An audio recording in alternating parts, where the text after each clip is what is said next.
Good morning class. So before ta magsugod sa itong klase, so please raise your hands para sa itong prayer current. Amen. So now, before your sit, please pick up the paper under the chair. Very good. So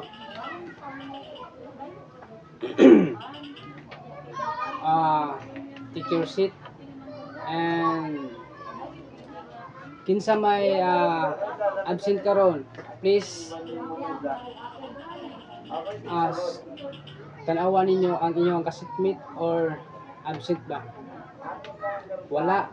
Very good. So karon kinsa ang remember sa atong last topic meeting, sa atong meeting last topic? Everyone. Very good. So karon ang ato ang last new topic is understanding the value of digit in numbers. So what is understanding the value of in numbers? Everyone, any idea? Very good. So another idea, team. Very good. So all together is exactly. So well done everyone. So eyes on the board. So look at this, the number 4,582.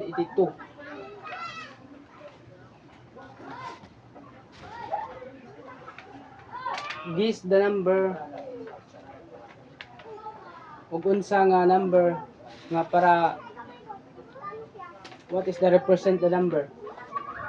Everyone. Art. Very good. So any idea? Kinsa ang idea sa inyo idea nga represent sa number nga nasa board? 10. Very good, excellent. So all together is 4,000 plus 500 plus 80 plus 2 equals 4,582. So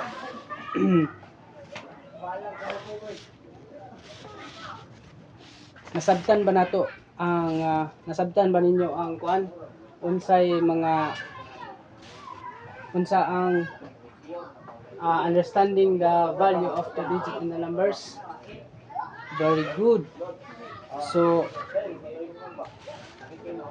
alright class, now is karon nakuyatag nga activity sa inyo by 2. So I'll giving each pair a set of base 10 blocks and place value chart your task in the build different numbers using the blocks. So gamit ang base 10 blocks, magbuo mo og mag-build mo og different numbers sa inyo nga kagrupo gamit ang base 10 blocks and chart. So let's start now.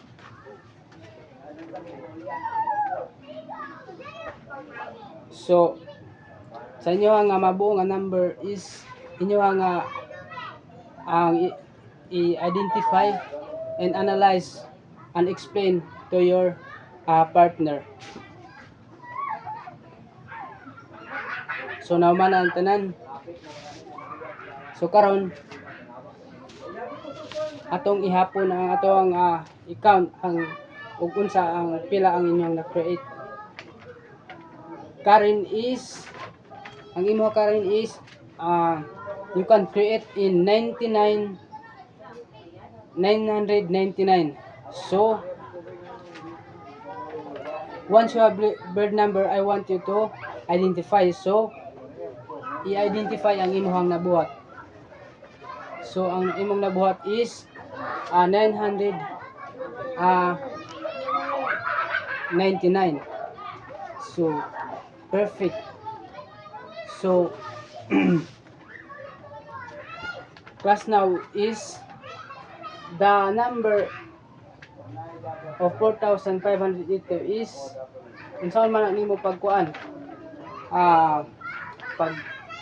pagsabot, unsaon nimo pag identify ni pag explain. So nera 4,000 plus 500 plus 80 plus 2 equals 4,582. So ganita atong kuanon ang iyang mga function sa kada digit. So the 4 digit is represent of 400 or 4,000, even 4,000. So the 5 is represent 500. Then the 8 digit is represent 80.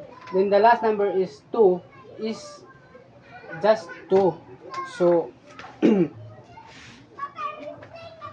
this is the digit different. So nakasabot mo sa gidiscussion si teacher. Very good. So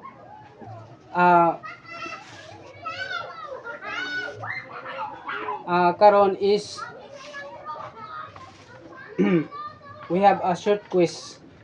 So ang atong quiz is for each identify the value of a specific digit and then write the number in expanded form.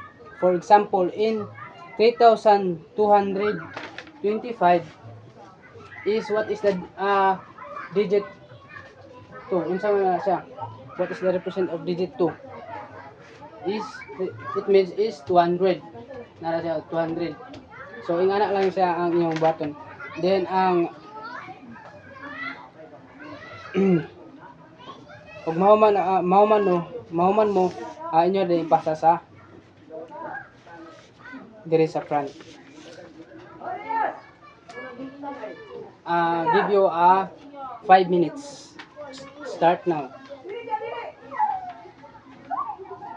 Very good. So are you done? So very good. So next is karon is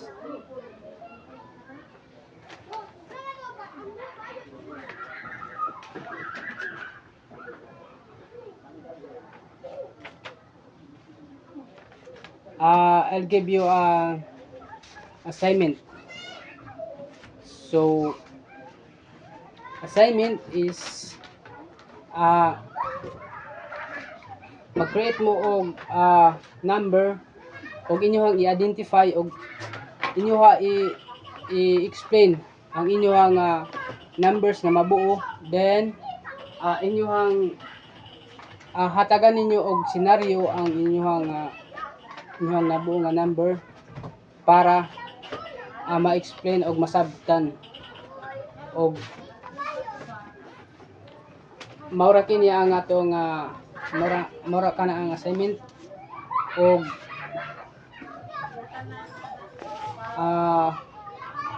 for today is maura ang atong discussion. Nasabtan ba ang tanan? What is the understanding the value of the digit in the numbers? Very good. So karon is all of today. So maura ang atong gikuan karon. So karon is magpabilin ang kuan kini before ta manguli is mag-pray sa ta. Amen. So magpabilin ang cleaners o goodbye class. Very good.